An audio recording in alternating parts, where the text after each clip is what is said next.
Hi friends, 100 நாள் டிசிப்ளினாக வந்து muscle build பண்ணுறதுல இன்றைக்கி டே 4. மார்னிங் எழுந்து ஃப்ரெஷ் ஆகிட்டு யூஷுவல் ஸ்பாட்டுக்கு போய் ஒரு 500 மீட்டர்ஸ் வாக்கிங் பண்ணிவிட்டு ஒரு 2 கிலோமீட்டர்ஸ் ரன்னை போட்டேன். யூஸ்வலாக போகிற டைம் போகாமல் கொஞ்சம் லேட்டாக போனதால சூரியன் சுட்டேடி காமிச்சிச்சு. அப்புறம் அங்கேயே நம்ம புஷ்அப் கோலை முடிச்சுட்டு வீட்டுக்கு ரிட்டர்ன் வர வழியிலே அங்கே கூழ் வித்துட்டு இருந்தாங்க. கூழை கொஞ்சம் குடிச்சிட்டு வீட்டுக்கு வந்து எக்ஸஸ் சாப்பிட்டுட்டு சண்டேன்ற காரணத்தினால வீட்டில் எதுவும் வேலை இல்லை, அதனால ஒரு நேப் எடுத்துட்டு ஜிம்முக்கு தேவையான பொருளை எடுத்துட்டு ஜிம்முக்கு செதறியாச்சு. ஜிம்முக்கு ரொம்ப லேட்டாக போன காரணத்தினால வார்ம் அப் பண்ணது வீடியோ எடுக்க மறந்துட்டேன். இன்னைக்கு ஜிம்மில் எனக்கு chest and shoulders.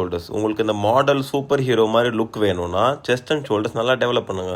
Chest shoulders போடும் போதெல்லாம் உங்கள் சப்போர்ட்டர் கூடயே வச்சுக்கோங்க. உங்கள் பாட்டை சப்போர்ட் பண்ண இல்லைன்னா இன்ஜுரி ஆகிறதுக்கு நிறைய வாய்ப்பு இருக்குது.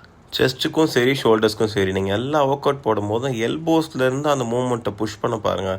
ரிஸ்ட்லேருந்து பண்ணாமல் எல்போலேருந்து பண்ணும்போது டேரெக்டாக மசிலுக்கு நீங்கள் போடுற லோடு போகும். நான் இப்போ கூட ஜிம்மில் நிறையா பேர் பார்க்குறேன், செஸ்ட்டுக்கே 5 ஒர்க் அவுட் 6 ஒர்க் அவுட் போடுவாங்க. அவ்வளோலாம் ஆக்சுவலி தேவையே இல்லை. செஸ்ட்க்குலாம் மொத்தமே ஒரு 12 ஒர்க்கிங் செட்ஸ் இருந்தால் போதும். உங்கள் ஒர்க் அவுட் அந்த மாதிரி பார்த்துக்கோங்க. ஜிம்லேருந்து வந்த கையோட சிக்கனை சாப்பிட்டு இந்தியா மேட்ச் பார்த்தேன். நான் ஆக்சுவலி இன்றைக்கி லஞ்சு சாப்பிட்டது வீடியோ எடுக்க மறந்துட்டு நான் இனிமேல் கரெக்டாக அப்லோட் பண்ணுறேன். கொஞ்சம் நேரம் என் பெட்டு கூட விளையாடி தூங்க போயிட்டேன். ஒழுக்கமாக இருங்க. நாளைக்கு பார்ப்போம். பாய்.